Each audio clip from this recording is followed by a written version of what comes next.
Zoti kryetar I Kuvendit, do kërkoja nga ana juaj që deputetëve parafolës tu kujtohet që janë në shkelje të hapur të rregullores Kuvendit. Ky moment procedural I seancës është I rregulluar plotësisht nga rregullorja e Kuvendit në nenin 44-54 dhe në nenin 49 të rregullores sa I përket fjalës për procedurë. I hodha një sy me vëmendje proces verbalit të seancës kaluar dhe nuk më rezulton që ndonjëri syresh prej deputetëve që kanë marrë fjalën të jetë folës në seancën e kaluar. E përpasoj sipas nenit 44, fjalën në këtë moment procedural për miratimin e procedurës verbalit mund ta marrin vetëm ata që kanë dhënë një mendim në seancën e kaluar dhe mendimi I të cilëve nuk është zbardhur si duhet.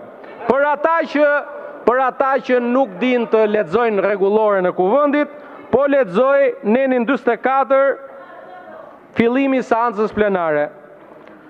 Seanca plenare fillon me miratimin e procedurës verbalit seancës më parshme.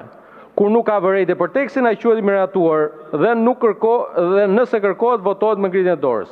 Për procedurën verbalin, fjala u jepet vetëm deputetëve që kërkojnë, propozojnë korrigjim ose saksojnë mendimin e tyre. Këta nuk kanë pas ndonjë mendim. Nuk di unë të rezultojë ndonjë mendim.